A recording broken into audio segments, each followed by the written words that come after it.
This is iFaith message 114, and I bring you greetings from Antioch, the Antioch of the book of Acts, the first missionary journey, Antioch on the Orontes, which today is part of Turkey. Anyway, greetings from Syria and Antioch. Thank you for your perseverance through the series. Today's message is called Model Prophet. Ezekiel was not just a prophet, he was a priest. He is, according to one commentator, the most sophisticated of the prophets, undoubtedly because the early years of his ministry were devoted to sophisticated people, the elite of Jerusalem. He was high up in that hierarchy. He was called to be a prophet in 593 BC, and he continued to prophesy until at least 571. So, many years after the fall of Jerusalem to the Babylonians. Basically, his messages before the fall of Jerusalem were oracles of doom and judgment and woe. But after 587, there's a change. His messages are more optimistic, more visionary. And in iFaith 115, we'll be looking at more of those prophecies. Today, though, we'll be looking at the challenges. I like to focus on chapters 4 and 12. Ezekiel's not a short book. It's not as long as Isaiah, and certainly not as long as Jeremiah, but it's got a lot of material in it. So in our second talk from Ezekiel, we'll look at the new heart. But today, I want to look at the model he created, and particularly in chapters 4 and 12. Please listen. Now, Son of man, take a block of clay, put it in front of you, and draw the city of Jerusalem on it. Then lay siege to it. Erect siege works against it. Build a ramp up to it. Set up camps against it, and put battering rams around it. And then take an iron pan, place it as an iron wall between you and the city, and turn your face toward it. It will be under siege, and you will besiege it. This will be a sign to the people of Israel. It's a model of Jerusalem, carved in clay. And then there's an iron pan, which symbolizes that their prayers are not getting through to God. Even though they entreat him, he's given them over to judgment. In fact, flat mud bricks, which are baked into clay tablets, were used in home construction. It was very common material. But sometimes, while it was soft, the outline of the walls and major buildings, city plans, would be impressed into the wet clay, and it would harden. And a number of such models or plans have been discovered by archaeologists. So there's no doubt what this was.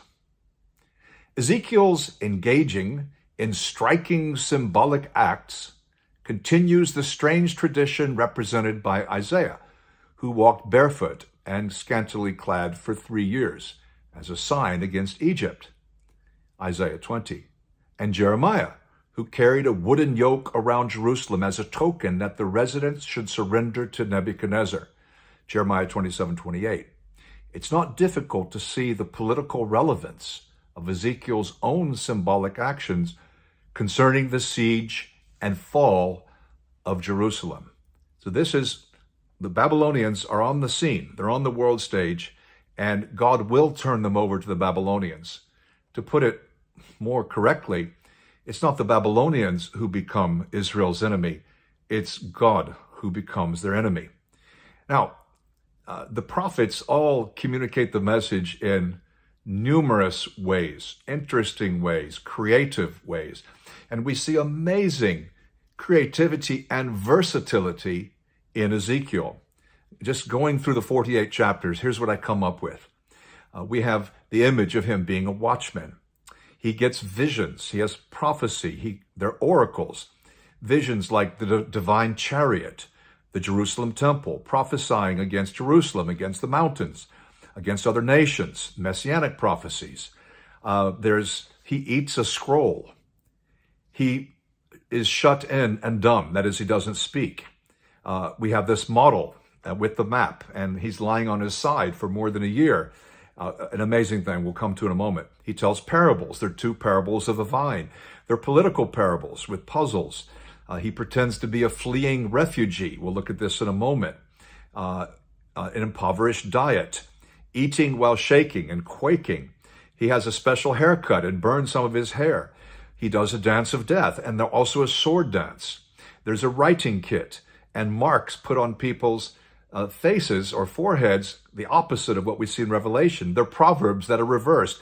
There's a love story involving adultery. There's a tale of two cities, Samaria and Jerusalem. There's poetry. There are allegories like the lioness and the cubs, or the allegory of the rusty pot. There's the death of his own wife, which contains a powerful lesson for Israel. In chapter 24, Tyre, a city-state to the north in Phoenicia, modern Lebanon, is compared to a ship that's going to sink, like the Titanic. We have Eden. The story of Eden has been adapted. Egypt is portrayed as a crocodile. We have shepherds and sheep, Gog and Magog, a new temple, a new heart. I mean, if you're looking for imagery, if you're looking for multiple opportunities for the message to connect, Ezekiel did it all. He was versatile. He was creative. He was able to do this, to pull it off. And imagine lying on his left side, it says, he would put the sin of Israel upon himself for 390 days. He's lying on his left side, looking at this model of Jerusalem.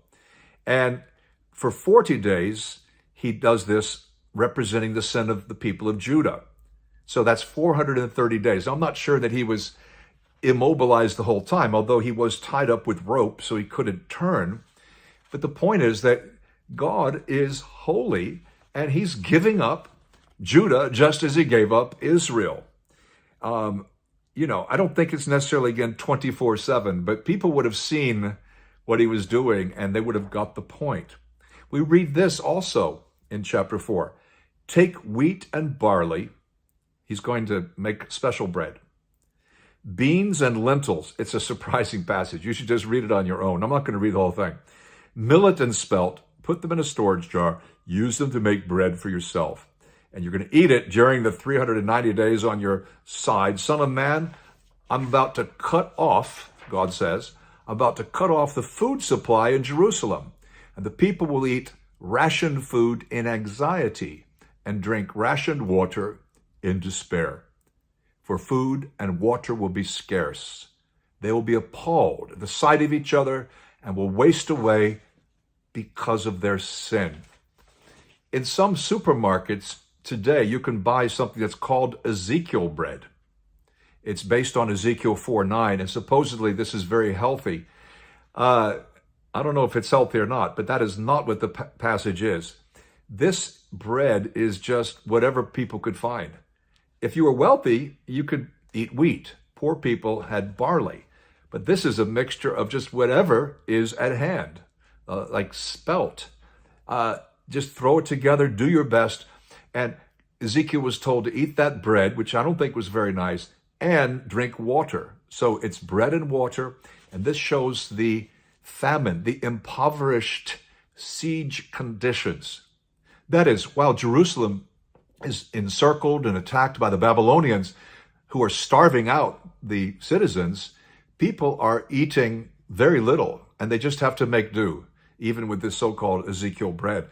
And imagine the people losing more and more weight, looking more and more thin, gaunt, skeletal.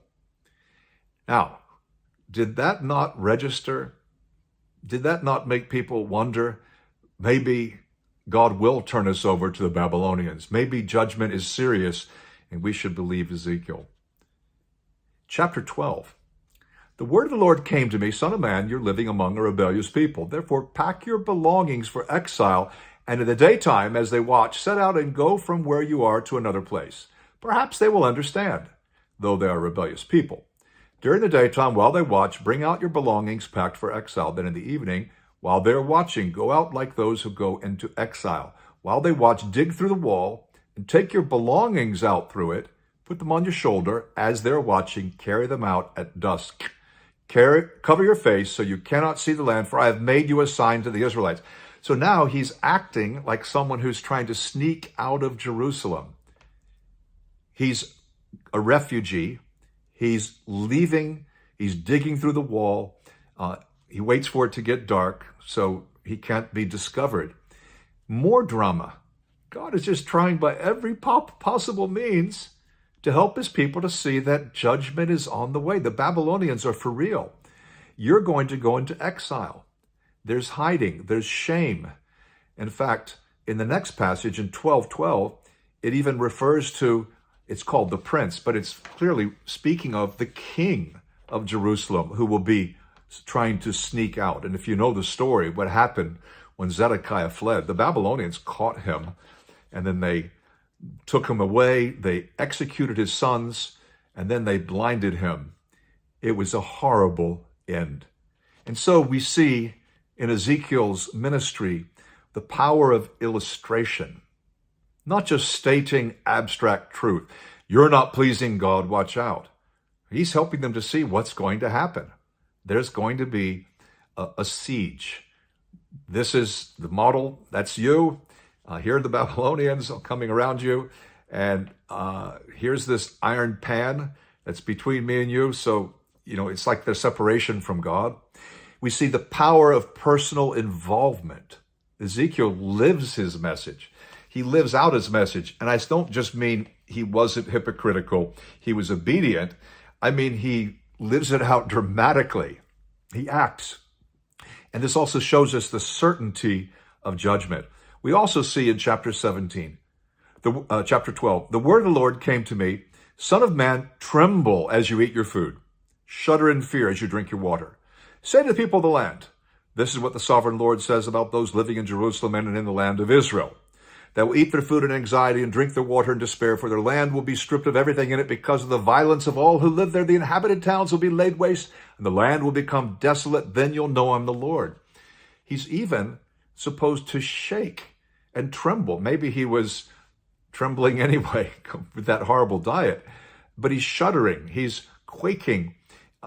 He's demonstrating, he's illustrating the fear, the lack of security, the anxiety that the people of Judah will experience. So we have the model, we have him, the exile. He's digging through the wall. He's packed a bag. He's not coming back. He's quivering when he eats. Now, the point of this iFaith message is not, look how clever Ezekiel was. Let's be clever also. The point is not, let's be creative, though that's good. The point is about knowing the true God. And God's people were living a lie. They were living in an illusion, believing that they could do whatever they wanted to do without consequences. And that is not what God promised them. God was very clear, for example, in Leviticus and Deuteronomy, exactly what would happen if his people no longer followed him. Let's talk about application. Let's creatively share the gospel. And especially if you have Ezekiel-like talents. I remember times where instead of a sermon, I organized Parable Sunday. So those who could acted out a few parables. There's so many ways to present the word, to get it across. Second, don't care too much what people think of you. If you're going to live as a Christian, you're going to feel embarrassed from time to time. A number of the things Ezekiel did were odd. No one else was doing them. They were strange. And people certainly talked about him, but he was obedient. He wasn't so concerned with his reputation that he disobeyed God. Next, let's teach the church. Let's teach the lost. Let's teach our children, not dry principles, but in a colorful way. Don't be merely academic. Be personal.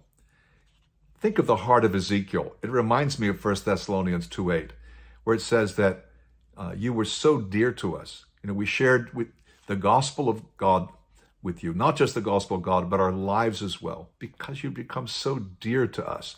Just as Paul loved the people he shared with, Ezekiel, the priest, the prophet, this incredibly creative and talented man, I think he truly cared.